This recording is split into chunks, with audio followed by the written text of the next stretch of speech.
Hi friends, welcome to story play Telugu YouTube channel. నా పేరు ప్రవీణ్. ఈ వీడియోలో నేను నా సామిరంగ మూవీని ఎక్స్ప్లెయిన్ చేయడం జరిగింది. స్టోరీ చాలా ఇంట్రెస్టింగ్ గా ఉంటుంది. స్కిప్ చేయకుండా మొత్తం వీడియోని చూడండి. నా ఎక్స్ప్లెనేషన్ మీకు నచ్చినట్లయితే ఛానల్ ని సబ్స్క్రైబ్ చేసుకోండి, వీడియోని లైక్ చేసి సపోర్ట్ చేయండి. Thanks for watching. ఇక కథలోకి వెళ్తే, కథ స్టార్ట్ అవడంతోనే కిష్టయ్య చిన్నతనంలో గౌరమ్మ అనే ఆవిడ ఇంట్లోకి వస్తాడు. 2 రోజులైంది అన్నం తిని అని చెప్పి చెప్తాడు. దాంతో గౌరమ్మ కిష్టయ్యని ఆదరిస్తుంది, అన్నం పెడుతుంది. గౌరమ్మకు అంజీ అనే కొడుకుంటాడు. అప్పటి నుండి అంజీ కిష్టయ్యను అన్నయ్య అని చెప్పి పిలుస్తూ ఉంటాడు. అమ్మా నాన్న ఎవరూ లేని కిష్టయ్య గౌరమ్మ అంజీల దగ్గరే ఉంటాడు. తర్వాత ఆ ఊర్లో రాయుడు అని బాగా ఆస్తులున్నోడు మిత్తిలకు జనాలకి డబ్బులు ఇస్తూ ఉంటాడు. ఆ రాయుడికి వరలక్ష్మి అని కూతురుంటుంది.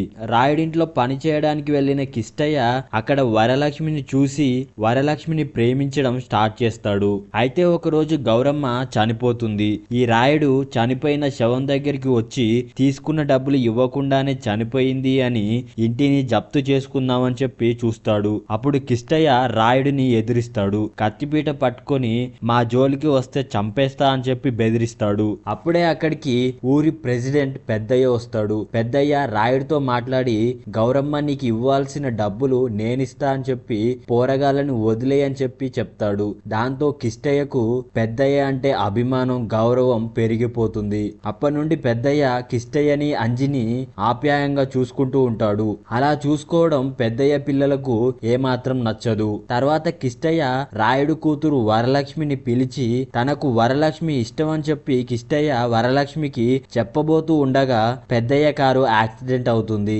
పక్క ఊరి మనుషులు పెద్దయ్యను చంపడానికి కత్తులు, కర్రలతో వెంబడిస్తారు. పెద్దయ్యకు తీవ్రంగా గాయాలవుతాయి. అది చూసిన కిష్టయ్య పెద్దయ్యని కాపాడటానికి కారులో ఉన్న పెద్దయ్య గన్ను తీసుకొని అడ్డంగా నిలబడతాడు. కట్ చేస్తే 30 సంవత్సరాల తర్వాత 1988లో భోగి రోజు ముందు కథ స్టార్ట్ అవుతుంది. భాస్కర్ అనే ఇతన్ని కొంతమంది పక్క ఊరి ప్రెసిడెంట్ కి సంబంధించిన మనుషులు వచ్చి ప్రెసిడెంట్ కూతుర్ని కలవటానికి రాత్రి భాస్కర్ గోడ దూకినందుకు భాస్కర్ ని చంపడానికి లాక్కెళ్తారు. కానీ భాస్కర్ అమ్మ నాన్న ఎలాంటి టెన్షన్ లేకుండా ఉంటారు. కారణం మన ఊర్లో జనాలకి ఏదైనా అయితే కాపాడటానికి కిష్టయ్య ఉన్నాడు అన్న ధైర్యం, నమ్మకం.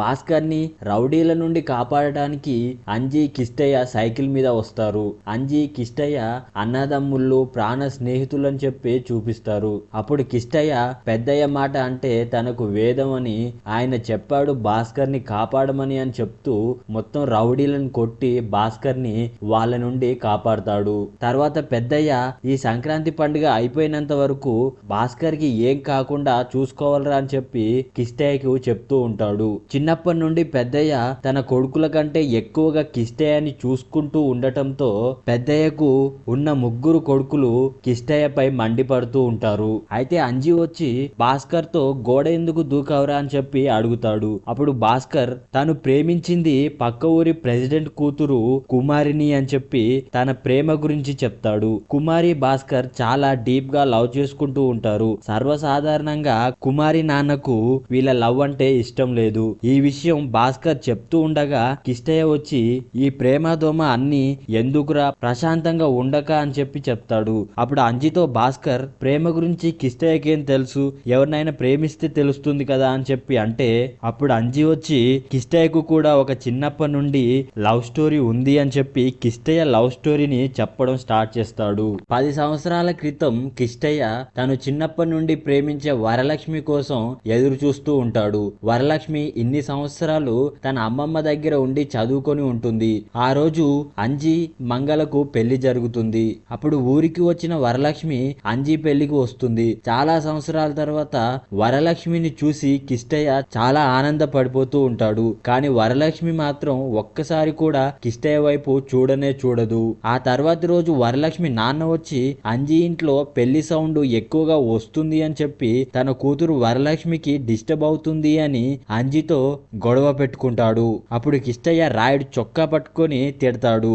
రాయుడు తిరిగి వెళ్ళిపోతాడు. ఆయన నీకు కాబోయే మామ కదా, అలా తిట్టేశావేంటి అన్నయ్య అని చెప్పి అంజీ అంటే అప్పుడు కిష్టయ్య నిన్ను తిడుతుంటే ఎలా ఊరుకుంటాన్రా అని చెప్పి వాడొక ఎదవ, వదిలే అని చెప్పి చెప్తాడు. తర్వాత అంజీ కిష్టయ్యను వరలక్ష్మి దగ్గరికి తీసుకెళ్తాడు. అప్పుడు వరలక్ష్మి కిష్టయ్య ఎవరో అన్నట్లుగా చూస్తుంది. పైగా తన నాన్న రాయుడు చొక్కా పట్టుకున్నందుకు కిష్టయ్యపై కోపం చూపిస్తుంది. తర్వాత ఆ వరలక్ష్మి నీకు పడదు కిష్టయ్య అని చెప్పి దోస్తులందరూ అంటూ ఉంటారు. కానీ కిష్టయ్య ఎందుకు పడదో నేను చూస్తా అంటాడు. ఒక ప్లాన్ వేసి పొలం దగ్గర మీ నాన్న పడిపోయాడు అని చెప్పి వరలక్ష్మిని కిష్టయ్య ఆ రోజు తన సైకిల్ ఎక్కించుకొని ఊరు మొత్తం తిప్పుకుంటూ తీసుకుపోతాడు. అప్పుడు కూడా వరలక్ష్మి ఇదంతా కిష్టయ్య ప్లాన్ అని తెలిసి కిష్టయ్యను తిడుతుంది. తర్వాత ఒక రాత్రి వరలక్ష్మియే కిష్టయ్యను పిలిపించి మాట్లాడుతుంది. ఏమనంటే తనకు పెళ్లి తర్వాత కాబోయే భర్తతో ఏం చేయాలో తెలియదు, నన్ను ఒకసారి ఏ సర్టిఫికేట్ ఉన్న సినిమాకి తీసుకుపోతావా అని చెప్పి అడుగుతుంది. దానికి కిష్టయ్య షాక్ అవుతాడు. ముందు కాదంటాడు, తర్వాత సరే అని చెప్పి వరలక్ష్మికి మగాడి గెటప్ వేసి ఏ సర్టిఫికేట్ సినిమాకి తీసుకొస్తాడు. సినిమా చూస్తూ ఉండగా మధ్యలో ఇంకా చాలు అని చెప్పి వెళ్ళిపోదామని కిష్టయ్యని తీసుకొచ్చేస్తుంది. తర్వాత రోజు మళ్ళీ కిష్టయ్యను పిలిచి నాకు పొట్టి పొట్టి చిన్ని చిన్ని బట్టలు వేసుకోవాలనిపిస్తుంది, నా కోసం ఆ బట్టలు తీసుకురావా అని చెప్పి నేను వేసుకుంటా అని చెప్పి చెప్తుంది. దాంతో మళ్ళీ వరలక్ష్మి కోరిక తీర్చడానికి కిష్టయ్య పొట్టి పొట్టి చిన్ని చిన్ని బట్టలు తీసుకొస్తాడు. వరలక్ష్మిని పంపు సెట్ దగ్గరికి తీసుకెళ్తాడు. అక్కడ గుడిసెలో వరలక్ష్మి చిట్టి పొట్టి చిన్ని పొన్ని బట్టలను వేసుకొని ఎలా ఉన్నాను అని చెప్పి కిష్టయ్య ముందుకు వస్తుంది. కిష్టయ్య అదిరిపోయావు అనగానే వరలక్ష్మి వచ్చి నా భర్తకి ఇలా ఉంటే నచ్చుతానా, అతని కోసమే ఇవన్నీ నేర్చుకుంటున్నా అని చెప్పి చెప్తుంది. ఆ మాటతో రెండు చేతులు జేబులో పెట్టుకొని కిష్టయ్య తర్వాత రోజు రాత్రి వరలక్ష్మి పిలిస్తే పోకుండా సాడ్ గా ఒక మంచి లొకేషన్ లో కూర్చొని బాధపడుతూ ఉంటాడు. అప్పుడు ఆ లొకేషన్ కి కిష్టయ్య దగ్గరికి చీకట్లో లాంతర్ పట్టుకొని వరలక్ష్మి కూడా వస్తుంది. అప్పుడు చెప్తుంది, అసలు నేను ఈ ఊరికి వచ్చిందే నీకోసం, చిన్నప్పటి నుండి నువ్వే నా భర్తవి అనుకుంటున్నా అని చెప్పి అందుకే నీతో ఏ సర్టిఫికేట్ సినిమాకి వచ్చా, నీ ముందే చిట్టి పొట్టి చిన్ని పొన్ని బట్టలు వేసుకున్నా అని చెప్పి వరలక్ష్మి కిష్టయ్యను ప్రేమిస్తున్నట్లుగా చెప్పేస్తుంది. కిష్టయ్య అప్పుడు హ్యాపీగా ఫీల్ అవుతాడు. లవ్ స్టోరీ సక్సెస్ఫుల్ అయ్యింది అని చెప్పి అనుకునే లోపే ఆ రోజు కిష్టయ్య వరలక్ష్మిని తీసుకొని మేమిద్దరం ప్రేమించుకుంటున్నాం, పెళ్లి చేసుకోవాలనుకుంటున్నాం అని చెప్పి చెప్పడానికి పెద్దయ్య ఇంటికి వరలక్ష్మిని తీసుకొని వస్తాడు. అదే టైంలో పెద్దయ్య చిన్న కొడుకు దాసుకి రాయుడు తన కూతురు వరలక్ష్మిని ఇచ్చి పెళ్లి చేద్దాం అనుకొని సంబంధాలు కలుపుకుంటూ ఉంటారు. అప్పుడు అక్కడికి వెళ్ళిన కిష్టయ్యను వరలక్ష్మితో చూసి రాయుడు షాక్ అవుతాడు. పెద్దయ్య పెద్ద మనసు చేసుకొని అర్థం చేసుకొని కిష్టయ్యకు వరలక్ష్మికి పెళ్లి చేద్దామని చెప్పి అంటాడు. కానీ రాయుడు ఒప్పుకోడు. ఇంటికొచ్చిన తర్వాత వరలక్ష్మి బట్టలు సదురుకొని కిష్టయ్య దగ్గరికి వెళ్ళిపోతా అని చెప్పి రెడీ అవుతుంది. నువ్వు నన్ను కాదని ఆ కిష్టయ్య దగ్గరికి వెళ్తే నేను చచ్చిపోతా, నేను చచ్చిపోయాక నువ్వు వాడితో బ్రతికే ప్రతిరోజు ప్రతి ఆనందం నా చావు నుంచి వచ్చిందే, ప్రతిరోజు నా చావే నీకు గుర్తొస్తుంది అని చెప్పి రాయుడు ఉరివేసుకొని చచ్చిపోతాడు. అప్పటి నుండి నాన్న చావుతో నాన్న చెప్పిన మాటలతో వరలక్ష్మి ఆగిపోతుంది. నేను కిష్టయ్యతో బ్రతికే ప్రతిరోజు నాన్న చావే నాకు గుర్తొస్తుంది అని చెప్పి నేను కిష్టయ్యతో సంతోషంగా బ్రతకలేను అని కిష్టయ్యకు దూరం అవుతుంది. అలా 10 సంవత్సరాల నుండి కిష్టయ్య వరలక్ష్మి మారిపోయి తనను పెళ్లి చేసుకుంటుందేమో అన్న ఆశతో కిష్టయ్య దూరంగా వరలక్ష్మిని చూస్తూ బ్రతికేస్తూ ఉంటాడు.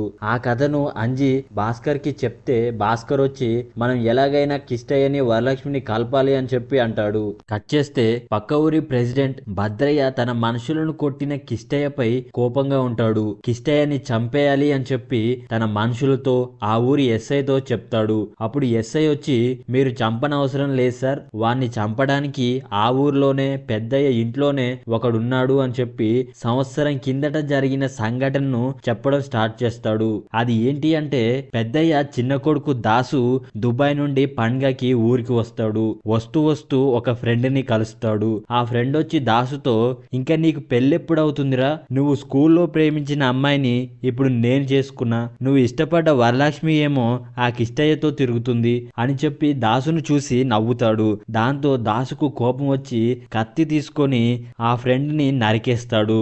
అదే కోపంతో ఇంటికి వచ్చి దాసు నాన్న పెద్దయ్యతో వరలక్ష్మికి ఇంకా పెళ్లి కాలేదు కదా, దాన్ని నేను చేసుకుంటా, నువ్వు అడుగు అని చెప్పి చెప్తాడు. కానీ పెద్దయ్య వరలక్ష్మికి పెళ్లి కాకపోయినా అది కిష్టయ్య భార్యే, వాళ్ళిద్దరూ భార్యాభర్తలు అని చెప్పి చెప్పగానే దాసు కోపంతో తండ్రి అని కూడా చూడకుండా పెద్దయ్యను చంపడానికి కత్తిపీట తీసుకొని వస్తాడు. కానీ మిగతా పెద్దయ్య ఇద్దరు కొడుకులు కొడుకులు దాసుని ఆపుతారు. తర్వాత దాసు డైరెక్ట్ గా వరలక్ష్మి ఇంట్లోకే వస్తాడు. అప్పుడు వరలక్ష్మి స్నానం చేసి బట్టలు మార్చుకోబోతూ ఉంటది. అప్పుడు దాసు వరలక్ష్మితో అసభ్యంగా ప్రవర్తిస్తాడు.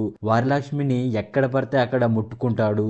దానికి వరలక్ష్మి దాసుని చొక్కా పట్టుకొని బయటికి లాక్కొచ్చి కొడుతూ ఉంటది. దాసు మాత్రం కామంగా చూస్తూ ఉంటాడు. అప్పుడు అంజి వరలక్ష్మితో అసభ్యంగా ప్రవర్తిస్తున్న దాసును చూస్తాడు. అంజి వచ్చి దాసును కొడుతూ ఉంటాడు. అప్పుడు దాసు మనుషులు అంజిని కొట్టడానికి వస్తారు. అప్పుడు దాసు నుండి అంజిని కాపాడటానికి కిష్టయ్య వస్తాడు.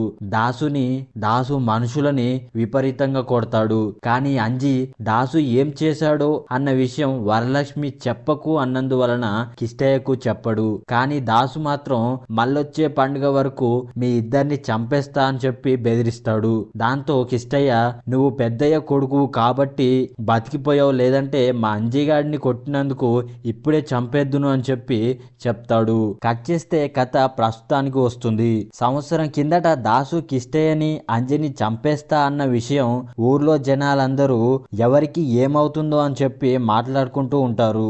దాసు అన్నట్లుగానే పండక్కి వచ్చి కిష్టయ్యని అంజిని చంపేస్తా అని చెప్పి ప్లాన్స్ వేస్తూ ఉంటాడు. కిష్టయ్య ఇంటికి పాడేలు కూడా పంపిస్తాడు.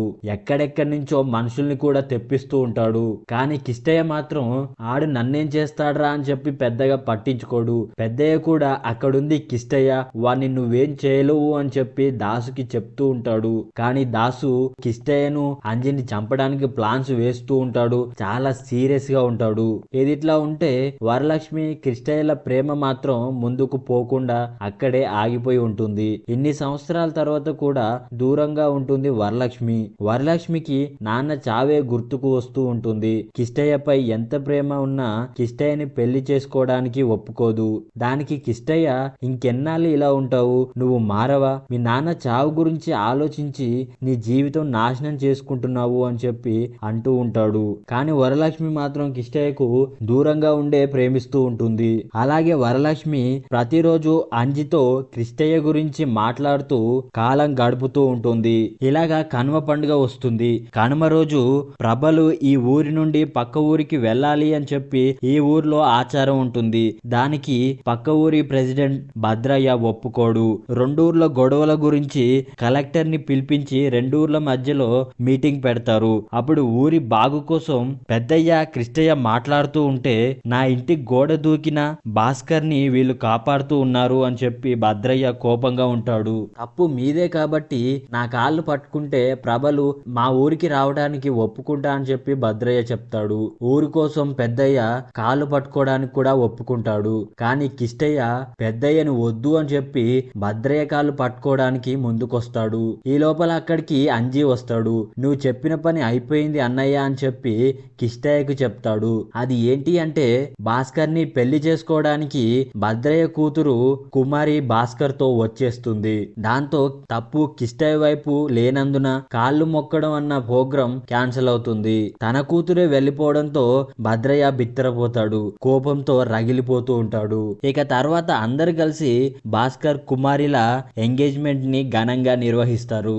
ఇక్కడ దాసు కిష్టయ్య శత్రువు భద్రయ్యతో కలిసిపోతాడు కిష్టయ్యని అంజిని చంపడానికి. తర్వాత ఇక్కడ పెళ్లి కోసం బట్టలు కొనడానికి భాస్కర్ అంజి బజార్కు వస్తారు.